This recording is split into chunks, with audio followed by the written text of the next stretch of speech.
Yang percaya katakan amin. Baik, silakan duduk. Nah, Bapak Ibu Saudara yang dikasihi oleh Tuhan,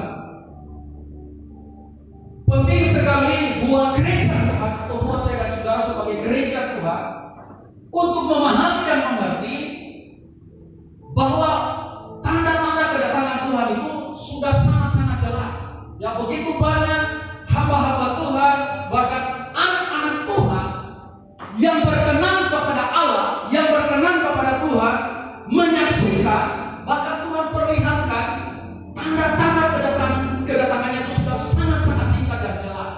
Nah, demikian juga saya dan saudara, supaya kita tidak terlena dengan dunia ini. Katakan amin. Ya, sebab begitu banyak umat Tuhan, anak Tuhan, mereka berpikir bahwa kedatangan Tuhan masih lama. Ya, ada yang berkata dari dulu kata Tuhan itu terus mau datang, tapi sampai hari ini dia tidak datang. Ya, tapi saya mau sampaikan kepada gereja Tuhan, ke jemaat Tuhan di tempat ini, saudara percaya atau tidak percaya, saudara suka atau tidak suka, kedatangan Tuhan Yesus itu yang dinantikan oleh orang yang sungguh-sungguh merindukan Dia. Katakan amin.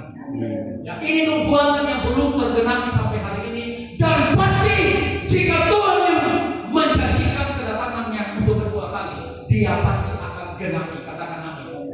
Ya, nah Bapak Ibu Saudara, kita perlu perhatikan seperti apa tanda-tanda, ya tanda-tanda kedatangan Tuhan itu, supaya kita benar-benar upgrade terus, saudara, mengerti oh ternyata sekarang kita ini berada di penghujung akhir zaman, ya di penghujung paling ujung akhir zaman, supaya saya dan saudara tidak lagi terlalu terlena dengan dunia yang saat ini sedang membawa banyak orang percaya akan Tuhan yang tidak kuat imannya untuk dia bawa tarik supaya dia terlena dengan kondisi pada dunia saat ini. Ya, tetapi bagi saya dan saudara yang sungguh-sungguh percaya dan mengasihi Kristus, mengasihi Tuhan, surga yang membawa daya tarik saya dan saudara. Katakan amin. Tepuk tangan buat Allah kita, haleluya. Ya. Kita perlahan-lahan kita akan buka, coba Matius, kita ke Matius dulu. Kita ke Injil Matius ya. Matius pasal 24. Kita lihat di sana. Mulai ayat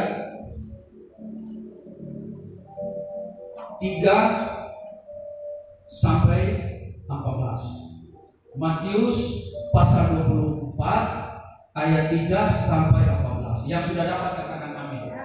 Ya, saya akan bacakan permulaan penderitaan. Jadi apa tanda-tanda, ya, ketika menjelang kedatangan Tuhan Yesus itu, supaya kita betul-betul memperhatikan sebagai gereja Tuhan, sebagai umat Tuhan, supaya walaupun kita sibuk dalam pekerjaan atau aktivitas kita hari-hari, tetapi ketika kita sudah mulai melihat bahwa tanda-tanda yang tercatat dalam Alkitab ini sudah nyata di depan mata kita, berarti apa yang perlu kita siapkan sebagai anak-anak Tuhan supaya kita tidak tertinggal. Katakan amin. Ya, ketika Yesus duduk di atas bukit Zaitun, datanglah murid-muridnya kepadanya untuk bercakap-cakap sendirian dengan dia. Kata mereka, katakanlah kepada kami, bila manakah itu akan terjadi, dan apakah tanda kedatanganmu dan tanda kesudahan dunia ini. Jadi Bapak Ibu Saudara perhatikan, murid-murid Tuhan Yesus waktu itu bertanya sama Tuhan Yesus sendiri, Tuhan, seperti apa tanda-tanda kedatanganmu? Apa tanda-tandanya supaya kami mengerti, ya, bahkan kesudahan dunia ini. Tuhan menjelaskan, Tuhan menjawab kepada murid-muridnya. Apa jawaban Yesus? Ayat keempat, perhatikan. Jawab Yesus kepada mereka, waspadalah supaya jangan ada orang yang menyesatkan kamu.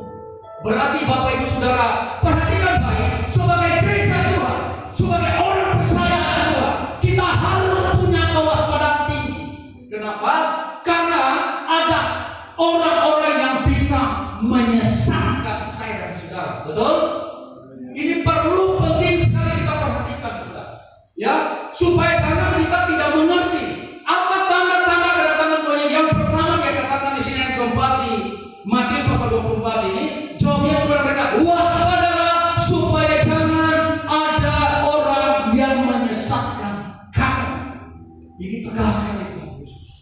berarti akan ada orang-orangnya iblis, maksud saya, yang dipakai iblis, maksud saya, untuk menyesatkan anak Tuhan, menyesatkan murid-murid Tuhan. Saya dan saudara ini orang percaya, anak-anak Tuhan, murid-murid Tuhan. Ternyata kalau kita tidak waspada, kita bisa disesatkan oleh orang-orangnya iblis. Yang percaya katakan amin. Terus kemudian yang seterusnya, ayat yang kelima. Sebab banyak orang akan datang, perhatikan baik. Sebab banyak orang akan datang dengan memakai namaku, memakai namaku dan berkata, Akulah Mesias, dan mereka akan menyesatkan banyak orang. Perhatikan baik-baik ayat yang kelima ya. Sebab banyak orang akan datang dengan memakai nama Tuhan. Saudara, kita harus punya kepekaan, ketajaman tentang hal spirit. Ya, spirit mana? Apakah spirit Roh Kudus atau spirit yang lain? Kita harus punya ketajaman, punya kepekaan yang luar biasa untuk memahami, mengerti roh apa yang sedang bekerja. Betul? Amin, saudara. Supaya kita tidak disesatkan. Ya, jangan berpikir saya dan saudara, saya kan sudah orang Kristen, saya kan sudah melayani Tuhan, saya sudah berpuluh-puluh tahun menjadi orang Kristen, tidak mungkin lagi saya bisa sesat. Tidak ada ayatnya seperti itu, Bapak Ibu Saudara. Ya, tetapi ayatnya sangat jelas, dikatakan Yesus itu murid-murid Tuhan Yesus bertanya supaya mereka apa? Jangan sesat mereka.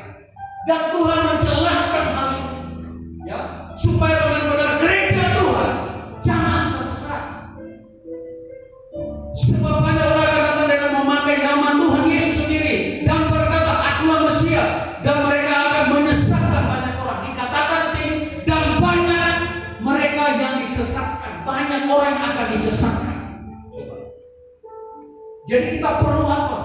Perlu hikmat ilahi, ya, perlu kepekaan, ketajaman yang daripada Tuhan. Bagaimana caranya kita supaya punya hikmat ilahi, ya, kepekaan yang tajam? Kita harus banyak berulang-ulang baca firman Tuhan. Amin. Sebab hanya firman Tuhan ini yang membuka, ya, semua rahasia-rahasia yang kita tidak pahami, tetapi Roh Kudus akan bekerja lewat kuasa firman Tuhan. Sebab kuasa firman Tuhan itu hidup dan bergerak. Amin, saudara. Jadi mari Bapak Ibu Saudara, ya, supaya kita menjadi orang percaya. Jangan kita terlena. Banyak anak Tuhan hari-hari ini terlena, ya, banyak. Kita terus baca dulu, saudara. Ayat yang ke-6. Kamu akan mendengar apa? Deru perang atau kabar-kabar tentang perang. Namun berawas-awaslah, jangan kamu gelisah, sebab semuanya itu harus terjadi, tetapi itu belum kesudahan. Nah, Bapak Ibu Saudara, kita tidak asing lagi apa yang sedang terjadi di atas muka bumi ini. Kita selalu sering mendengar terjadi deru perang. Dan apa yang terjadi antara Rusia dan Ukraina sampai hari ini terus mereka berperang. Ya, berarti salah satu tanda-tanda, ya, tanda-tanda kedatangan Yesus sudah benar-benar semakin jelas. Ya, pengaruh peperangan yang ada antara Rusia dan Ukraina itu mempengaruhi ekonomi dunia, saudara. Ya, kita tidak tahu ke depan ini apa yang kita bisa, ya, apa yang akan terjadi. Tapi kalau kita kuat di dalam Tuhan, apapun yang terjadi, saya dan saudara, ya, tidak takut, tidak khawatir. Betul? Amin. Ya, kenapa? Karena kita mengandalkan Tuhan. Ya, kita percaya Yesus. Kita mengungsinya ke Tuhan, bukan ke yang lain. Walaupun begitu banyak kabar-kabar yang menggemaskan, yang menakutkan di bumi ini, tetapi kalau saya dan saudara bersandar penuh, berharap penuh, bergantung penuh kepada Allah, maka saya dan saudara akan dipelihara oleh Tuhan. Amin. Akan dilindungi oleh Tuhan. Oleh tepuk tangan buat Tuhan Yesus. Haleluya. Tepuk tangan yang paling keras. Oke. Terus kemudian, sebab bangsa, ayat yang ke-7, sebab bangsa akan bangkit melawan bangsa, dan kerajaan melawan kerajaan, akan ada kelaparan dan gempa bumi di berbagai tempat. Ini tanda-tanda, saudara. Ya, akan sebab bangsa akan bangkit melawan bangsa. Berarti bukan hanya Rusia dan Ukraina yang akan berperang, akan bangsa-bangsa lain selain Rusia dan Ukraina. Kita tidak tahu. Tetapi kita akan terus mengikuti. Ya. Dan apa yang tercatat di dalam Alkitab ini, firman ini adalah ya dan amin. Katakan amin. Ya. Kita memperhatikan supaya kita tidak terlena, supaya kita punya persiapan. Kita mempersiapkan diri sebagai gereja Tuhan, anak-anak Tuhan, supaya kita tidak ketinggalan. Amin. Bilang diri kami, saudara, persiapkan diri. Siapkan diri. Terus kemudian tambah begini, supaya engkau tidak ketinggalan. Amin. Puji Tuhan. Terus kemudian Bapak Ibu Saudara, ya, akan ada kelaparan dan kemenangan. Akan ada kelaparan, berarti apa? Dampak dari bangsa melawan bangsa, kerajaan melawan kerajaan. Berarti saudara percaya atau tidak percaya, suka tidak suka, akan terjadi yang namanya resesi ekonomi. Betul? Akan terjadi yang namanya kegoncangan ekonomi di atas muka bumi. Itu akan terjadi, saudara. Jadi jangan heran lagi ketika kalau hal itu terjadi, sebab Alkitab sudah mencatat terlebih dahulu. Katakan amin. Sehingga kita tidak menjadi khawatir, kita tidak merasa, oh Tuhan kenapa nanti, bagaimana ini Tuhan, bagaimana ini. Tidak lagi seperti itu. Sebab apa? Tuhan Yesus sudah menyatakan terlebih dahulu melalui firman-Nya. Amin. Akan ada kelaparan, akan ada gempa bumi. Ya, kita tidak tahu akan ada gempa bumi yang dahsyat, dikatakan dalam Alkitab ini. Terus kemudian 8, akan tetapi semua itu barulah permulaan penderitaan menjelang zaman baru. 9, pada waktu itu kamu akan diserahkan supaya disiksa, dan kamu akan dibunuh dan akan dibenci semua bangsa oleh karena namaku. Saudara, ini akan terjadi. Ya, ini akan berlaku, saudara. Mungkin sekarang kita belum mengalaminya. Ya, tetapi kalau kita tidak punya persiapan, nanti sebentar, tindakan apa yang gereja Tuhan harus siapkan? Apa yang saya dan saudara harus lakukan kalau hal ini sudah kelihatan tanda-tanda itu? Ya. Dan banyak orang akan pada waktu itu kamu akan diserahkan supaya disiksa, dan kamu akan dibunuh dan akan dibenci semua bangsa oleh karena namaku. Dan 10, dan banyak orang akan murtad. Saudara, akan banyak orang murtad. Makanya tidak banyak orang masuk surga, karena banyak orang. Saya berdoa supaya saya dan saudara tidak murtad. Katakan amin. Karena tidak gampang, saudara. Ini Alkitab yang mencatat. Ya, kita tidak bisa hindari. Ya, begitu banyak penafsiran setiap teologi, setiap gereja-gereja, begitu banyak penafsiran. Nanti kita tidak akan mengalami penganiayaan, kita tidak mengalami ini dan itu, kita nanti akan langsung diangkat. Ya, dan saya juga percaya itu. Tetapi kita melihat Alkitab ini. Apa kata Alkitab buat saya dan saudara? Apakah kita mau diangkat terlebih dahulu, atau kita tidak diangkat terlebih dahulu, atau memang menghadapi apa yang dicatat Alkitab ini? Saya dan saudara punya persiapan, katakan amin, supaya kita tidak murtad. Yang percaya katakan haleluya. Terus Bapak Ibu Saudara, 11, banyak nabi palsu. Ya, banyak nabi palsu akan muncul dan menyesatkan banyak orang. Banyak nabi palsu. Mereka akan membuat mujizat-mujizat Tuhan. Tergantung kepekaan saya dan saudara, apakah ini Roh Kudus yang bekerja ini, apakah dari Tuhan atau tidak. Makanya penting sekali buat saya dan saudara supaya kita selalu setiap hari membaca firman Tuhan. Ya, saya diajar oleh hamba Tuhan. Ada satu hamba Tuhan dia belajar tentang dunia roh, saudara. Ya, jadi supaya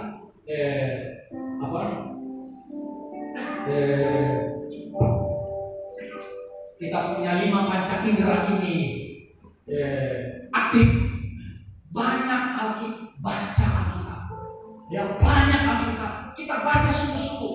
Sekurang-kurangnya satu hari itu 5-10 pasal. Kita banyak baca sungguh-sungguh supaya aktif itu 5 panca indera. Dan kemudian kita tambah apa? Pujian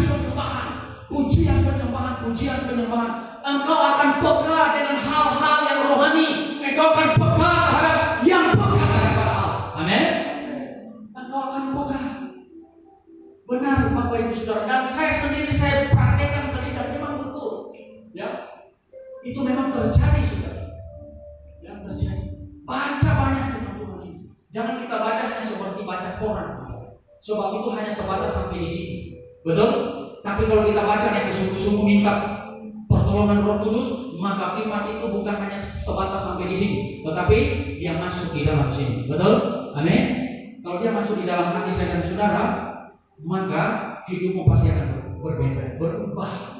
Kuasa firman akan mengubah karakter saya dan saudara. Ya, kuasa firman itu jelas, nyata saudara. Nah, seringkali penyakit saya dan saudara malas baca Alkitab. Betul? Lebih suka apa? Main game, nonton TV, ya jalan-jalan shopping, atau kemana saja, atau ngobrol cerita sama orang. Itu kita punya penyakit orang Kristen. Ya, bilang begini itu penyakit, bilang begitu. Ya.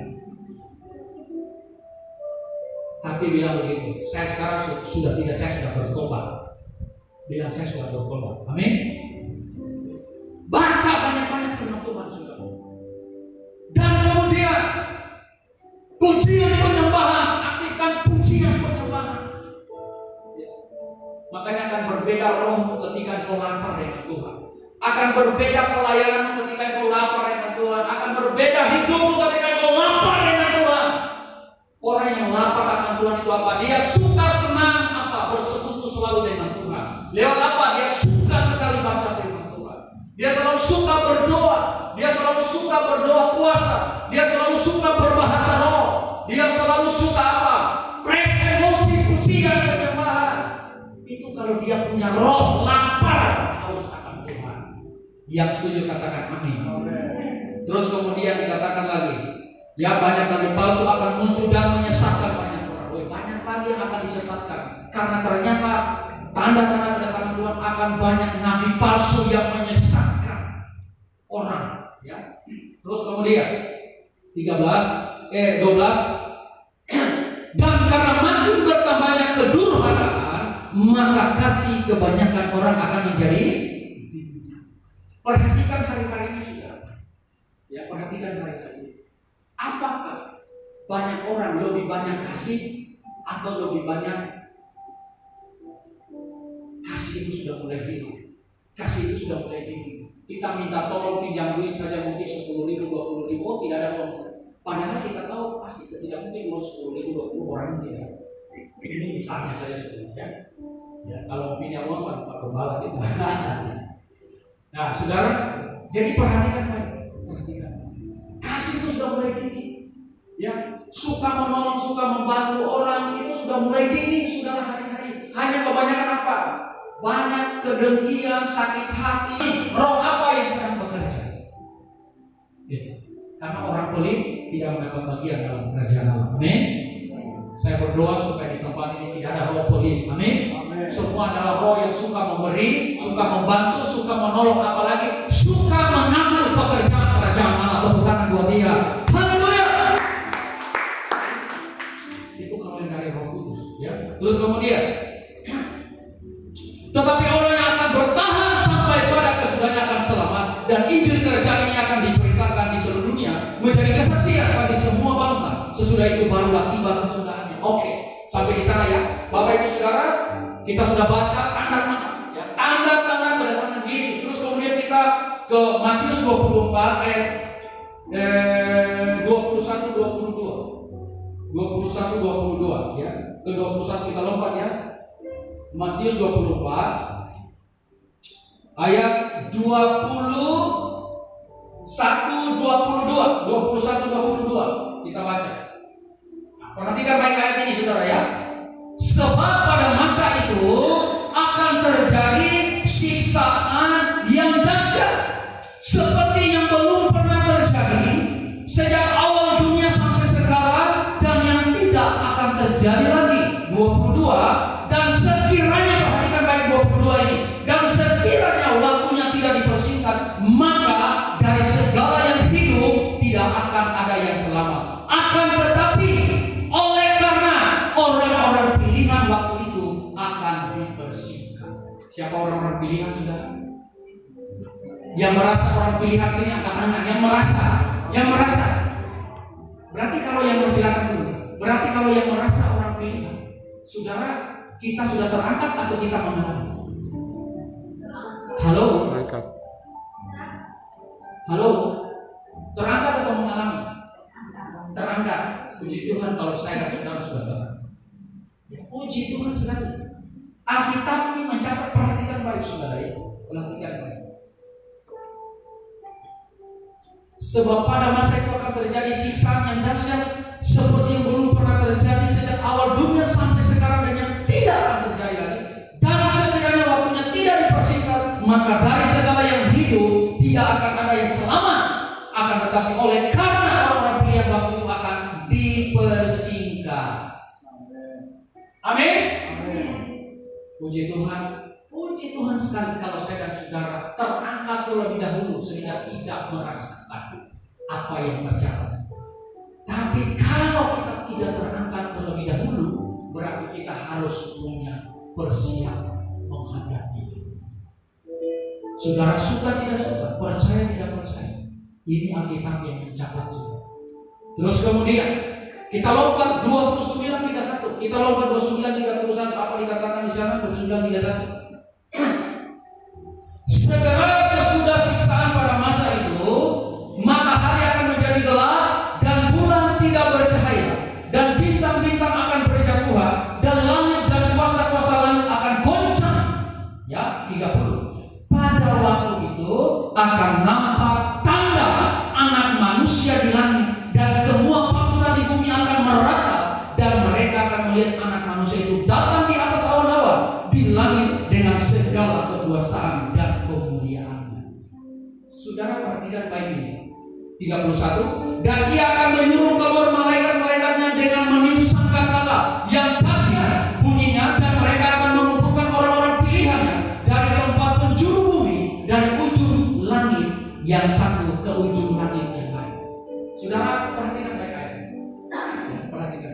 Saudara, apakah sini sudah terjadi pengangkatan atau belum? Ayo, sudah terjadi pengangkatan atau belum? Makanya saudara, banyak orang, kita tidak akan lewati. Perhatikan baik, makanya dasar kita itu Alkitab. Jangan hanya asal dengar orang bicara. Ya, jangan hanya asal, dengar si A begini, si B, iya. Ya, cuma saya mau sampaikan kabar baiknya begini. Apakah saya dan saudara mengalami ini atau tidak, atau mungkin Tuhan Yesus karena kasih karunia dia angkat kita terlebih dahulu? Puji Tuhan, tapi itu bukan menjadi persoalan buat saya. Tetapi yang menjadi persoalannya, persiapan apa yang kita benar-benar harus miliki dan siapkan sebagai gereja Tuhan menjelang kedatangan Tuhan. Ini yang penting. Makanya perhatikan baik dari ayat ini, saya baca sekali lagi ya, saudara, supaya kita betul-betul pahami firman Tuhan ini.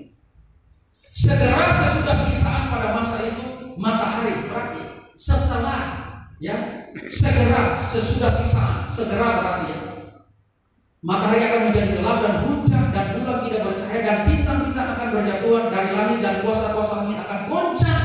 30, perhatikan baik-baik sekali lagi. Pada waktu itu akan tampak tanda Anak Manusia di langit, dan semua bangsa di bumi akan meratap, dan mereka akan melihat Anak Manusia itu datang di atas awan-awan di langit dengan segala kekuasaan dan kemuliaannya. 31. Dan ia akan menyuruh keluar malaikat-malaikatnya dengan meniup sangkakala yang dahsyat bunyinya, dan mereka akan mengumpulkan orang-orang pilihannya dari keempat penjuru bumi, dari ujung langit yang satu ke ujung langit yang lain. Berarti ayat ini menunjukkan, mengajarkan, memberitahukan kepada gereja Tuhan, kepada saya dan saudara. Ternyata kalau kita melihat ini, berarti orang percaya pasti mengalami. Tetapi kabar baik, kalau kita sungguh-sungguh di dalam Tuhan, ada kabar baik. Kita pasti dilindungi oleh Tuhan. Amin. Setuju? Setuju dengan saya? Amin. Dan sekali lagi ya, kabar baik. Kalau saya dan saudara sebagai gereja Tuhan, orang percaya, anak Tuhan yang sungguh-sungguh, yang Tuhan cari yang sungguh-sungguh, ya, bukan hanya orang Kristen yang Senin Kamis, no. Ya, bukan orang Kristen yang dikit-dikit sakit hati, dikit-dikit kecewa. No, bukan itu. Yang sungguh-sungguh sudah melepaskan semua haknya betul-betul dia hidup sungguh-sungguh. Oke, saya tidak panjang lebar tentang ini. Saya hanya memberitahukan kepada jemaat Tuhan, gereja Tuhan, kita semua yang ada di sini, supaya kita mengerti tentang apa tanda-tanda kedatangan Yesus yang kedua. Nah, persiapan apa gereja Tuhan? Poin yang pertama, kita lihat Lukas pasal 18 ayat 8b. Apa yang perlu gereja Tuhan siapkan, atau apa yang kita harus miliki sebagai orang percaya menjelang kedatangan Yesus? Ada 4 hal saya mau bagikan buat saudara, supaya saudara paham dan mengerti. Mau diangkat terlebih dahulu atau kita tinggal, ya kita tidak tahu, hanya Tuhan yang tahu. Tetapi kita punya persiapan sebagai gereja Tuhan. Katakan amin. Ya, perhatikan baik. Lukas 18 ayat 8 bagian B. Tolong bantu saya untuk membacakan.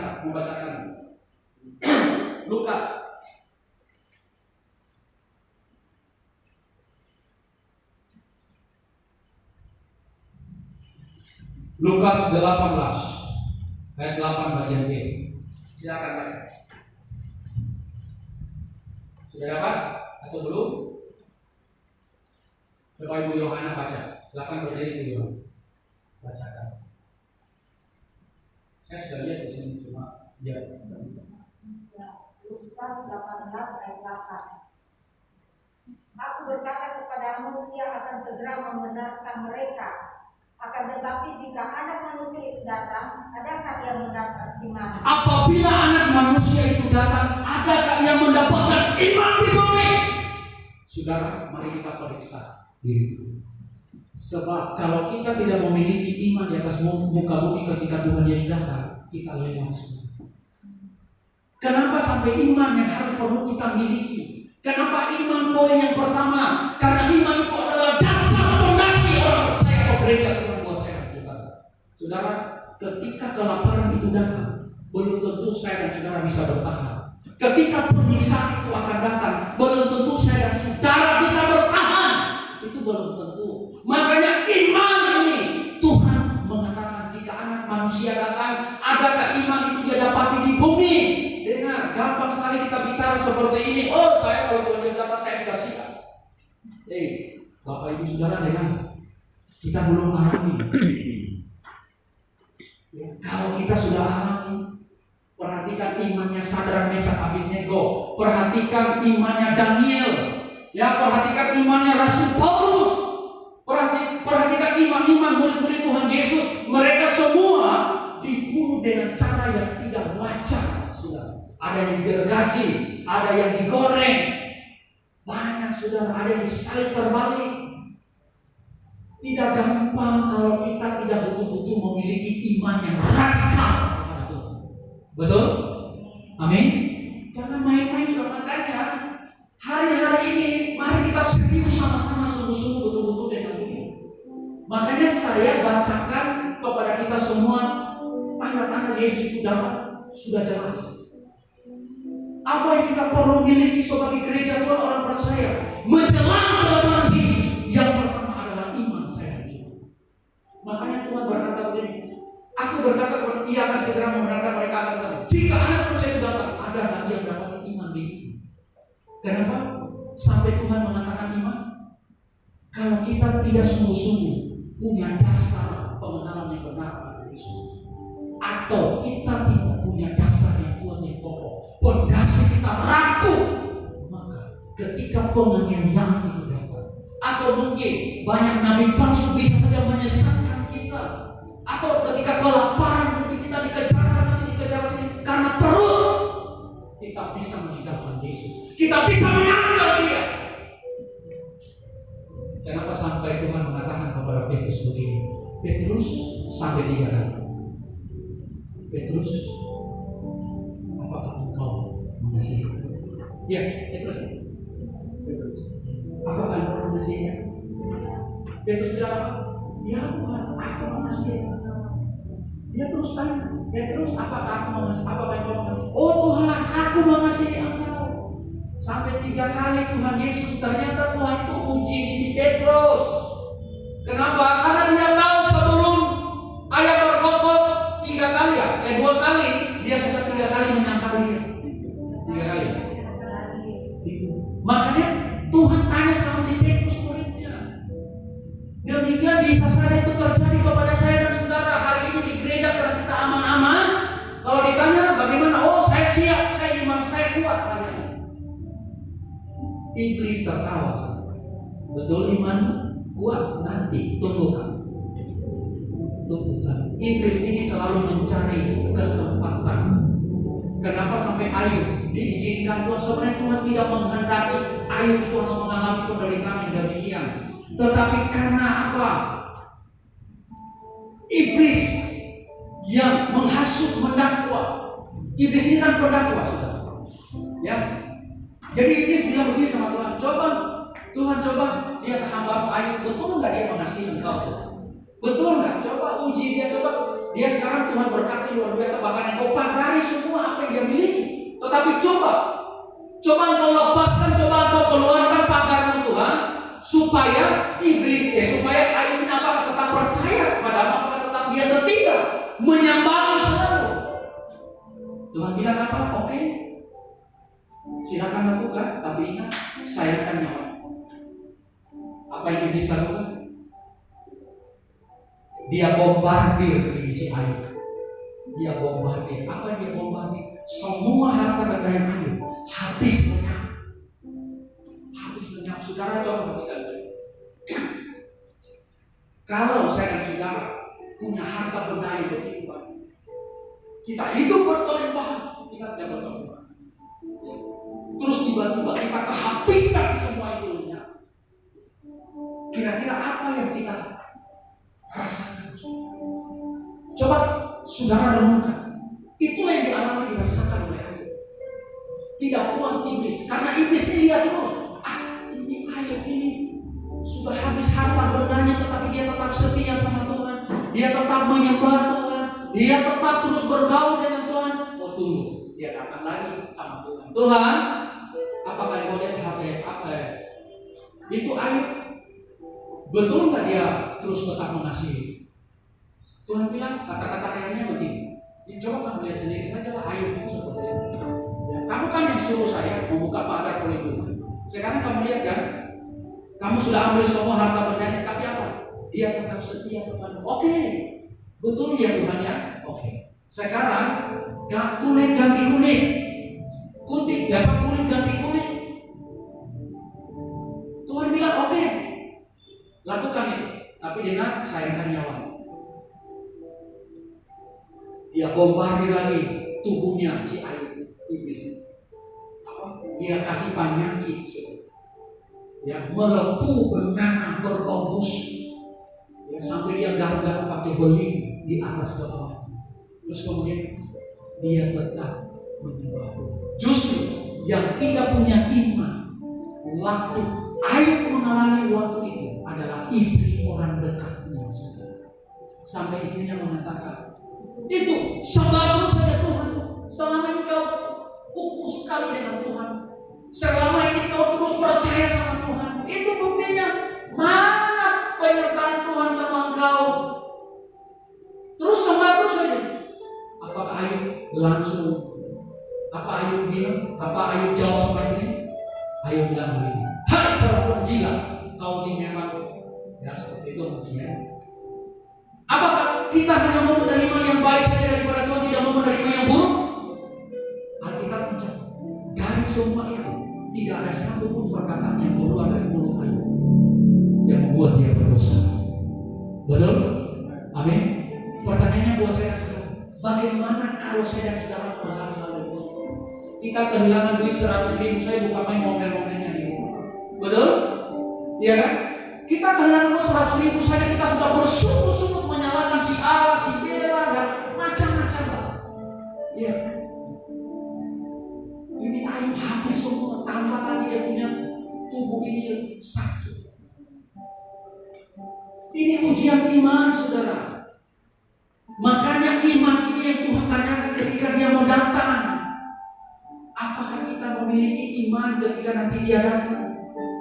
Banyak orang anak Tuhan gampang sekali bicara, oh saya tidak akan meninggalkan Tuhan. Saya tetap akan percaya Tuhan. Betul. Jangan kita seperti Petrus. Amin. Tapi Isaya berdoa, kita semua di sini saling berdoa, saling menguatkan. Mari kita saling berdoakan satu dengan yang lain. Amin. Mari kita saling menguatkan, bukan saling melemahkan Bapak Ibu.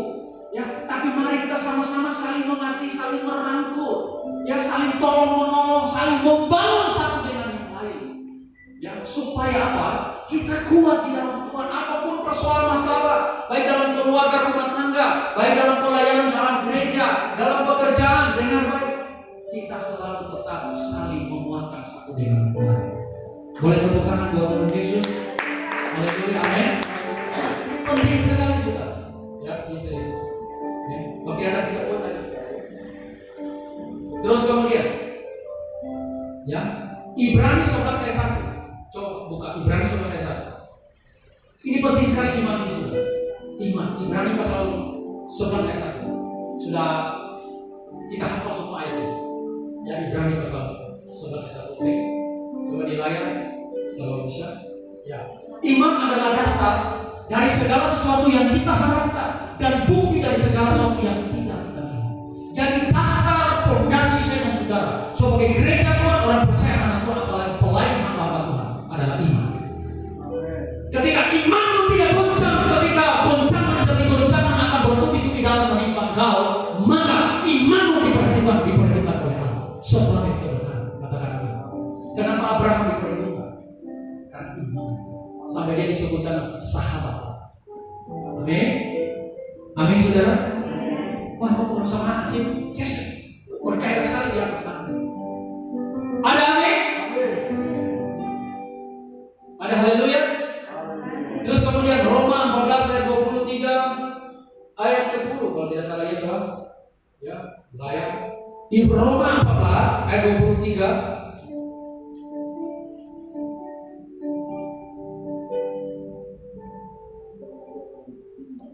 Tetapi barang siapa yang bimbang, maka ia telah dihukum karena ia tidak melakukannya berdasarkan iman, dan segala sesuatu yang tidak berdasarkan iman adalah dosa.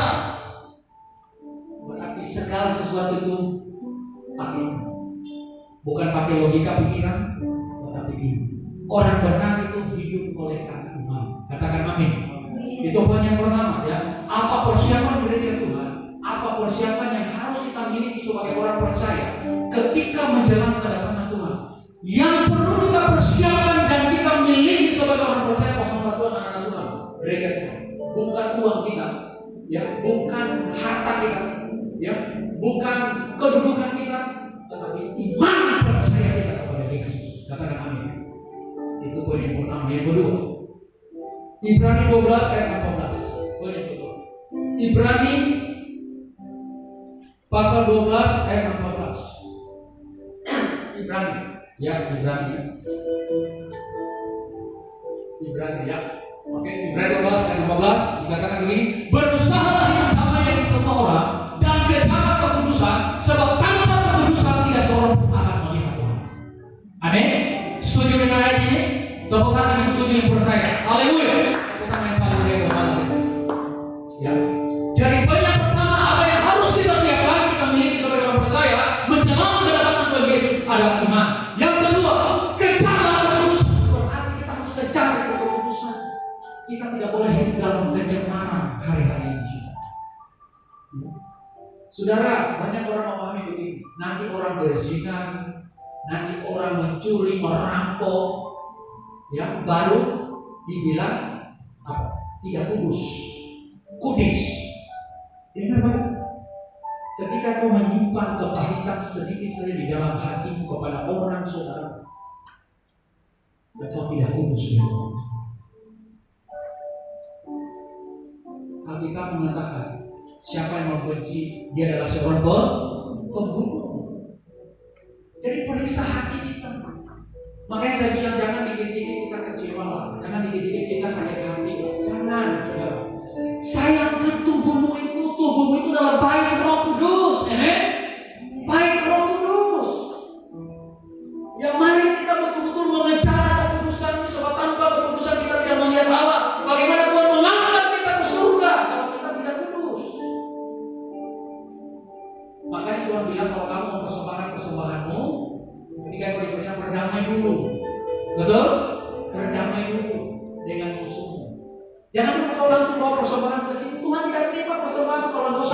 dari rumah saudara. Betul? Itu tidak diterima.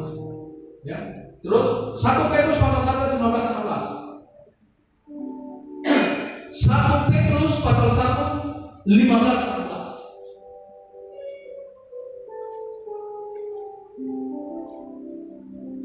Haleluya, puji Tuhan. Tetapi hendaklah kamu menjadi kudus.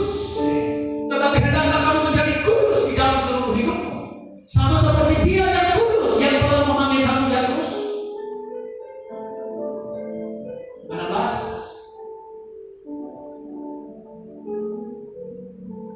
Sebab ada tertulis, kuduslah kamu sebab aku kudus.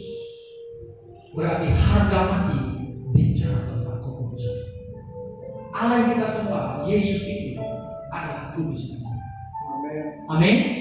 Setuju ya? Yesus itu kudus. Dia itu maha kudus, maha suci. Ya.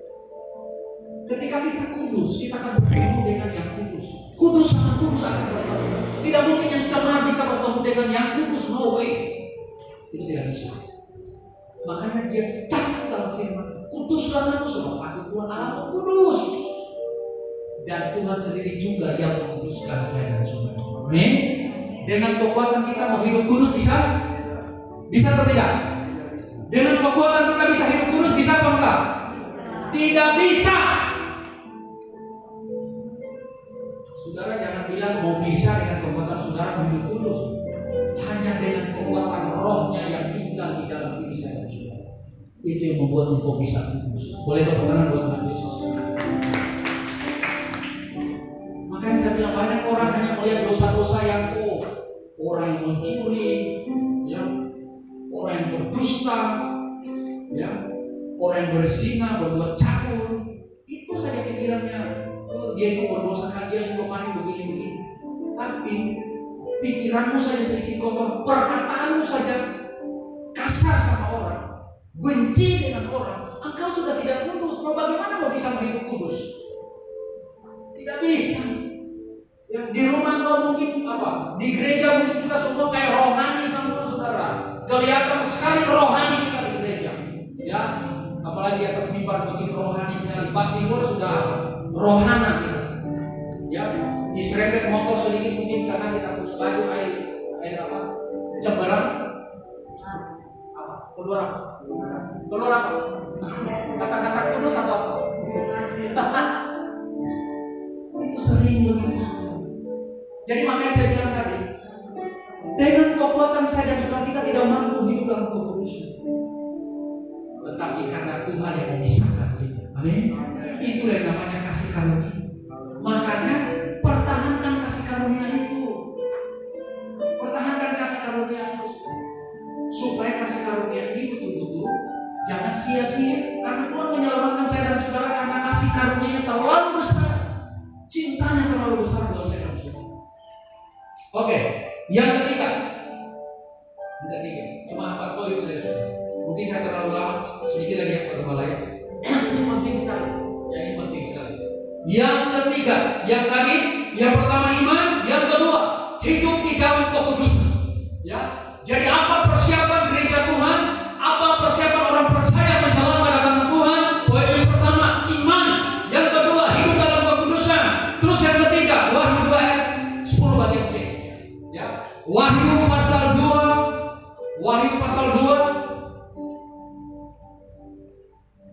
ayat 10 bagian C. Wahyu pasal 2. Silakan di layar.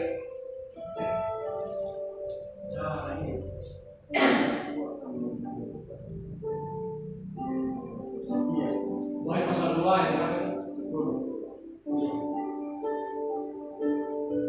Oke, saya baca ya. Jangan takut terhadap apa yang harus engkau derita, sesungguhnya iblis akan melemparkan beberapa orang dari antaramu ke dalam penjara supaya kamu dicobai dan kamu akan beroleh kesusahan selama 10 hari. Perhatikan bagian C-nya itu. Hendaklah engkau setia sampai mati, dan aku akan mengaruniakan apa? Kepada mahkota kehidupan. Poin yang ketiga, dengar baik, jemaat Tuhan yang saya kasih dan dikasih oleh Allah. Poin yang ketiga, apa yang kita harus miliki? Apa yang kita harus lakukan sebagai gereja Tuhan? Menjalankan kedatangan Tuhan Yesus. Yang ketiga, setia sampai garis akhir. Amin. Setia sampai akhir, setia sampai mati. Setialah. Amin. Setialah sampai mati, seperti Tuhan Yesus. Setialah sampai mati. Amin. Yang mau setia kan? Yang mau setia. Silakan puji Tuhan. Jadi poin yang ketiga setia. Terus apa lagi? Matius 24 ayat 13 tadi. Matius 24, kita kembali ke Matius ya. Matius 24. Matius 24 ayat 13. Tetapi orang yang bertahan sampai pada kesudahannya akan selamat. Tetapi orang yang bertahan sampai pada masa kedudukannya akan selamat. Berarti setia ini betul-betul ya kita harus miliki sebagai orang percaya. Amin. Setia. Makanya mari kita semua setia. Amin. Ya, setia pada suami, setia kepada istri, ya, setia kepada pelayanan yang Tuhan percayakan. Setia. Apapun tugas kita, mari kita setia. Apapun proses tantangan, goncangan yang nanti diperhadapkan, kita tetap setia melayani Tuhan. Itu yang Tuhan mau. Oke, yang terakhir saudara. Yang terakhir. Matius 24. Tetap Matius 24. Ayat 37. Ya. Sampai ini panjang saudara. Sampai 44. Nasihat supaya berjaga-jaga. Ya. Ya. Matius 24 37 44. Nasihat supaya berjaga-jaga. Sebab sebagaimana halnya pada zaman Nuh, demikian pula halnya kelak pada kedatangan Anak Manusia. Sebab sebagaimana mereka pada zaman sebelum air bah itu makan dan minum, kawin dan mengawinkan sampai kepada hari Nuh masuk ke dalam bahtera. Dan mereka tidak tahu akan sesuatu sebelum air bah itu datang dan melenyapkan mereka semua. Demikian pula halnya kelak pada kedatangan Anak Manusia. Pada waktu itu kalau ada dua orang di teladan dan seorang akan dibawa dan yang akan lain ditinggalkan. Kalau ada dua orang perempuan memutar batu belakang, yang seorang akan dibawa dan yang lain akan ditinggalkan. Karena itu berjaga-jagalah, sebab kamu tidak tahu pada hari mana Tuhan datang. Amin. Dan seterusnya ya, saya coba baca lagi. Poinnya saja. Yang keempat, kita selalu berjaga-jaga. Katakan amin. Ya, tidak mungkin pencuri mau datang ya saya minta pemain musik ya. Tidak mungkin ya pencuri mau datang mencuri merampok di rumahmu kalau engkau berjaga-jaga di rumahmu, betul? Tapi di saat engkau lengah, di saat engkau tidak berjaga-jaga, maka disitulah iblis itu pencuri itu akan datang mencuri dan merampok rumahmu, betul? Nah, Wahyu 16:15. Wahyu 16. Kita ke Wahyu lagi satu kali ayat. Wahyu 16. Wahyu 16. Ayat 15, ayat 15 dikatakan begini. Lihatlah, aku datang seperti pencuri. Berbahagialah dia yang berjaga-jaga dan yang memperhatikan pakaiannya, supaya ia jangan berjalan dengan telanjang dan jangan kelihatan kemaluannya. Betul? Amin. Jadi poin yang keempat, apa persiapan gereja Tuhan atau orang percaya menjelang kedatangan Tuhan Yesus. Yang terakhir yang keempat, berjaga-jaga. Kita selalu berjaga-jaga. Yang sudah katakan, mari kita berdiri.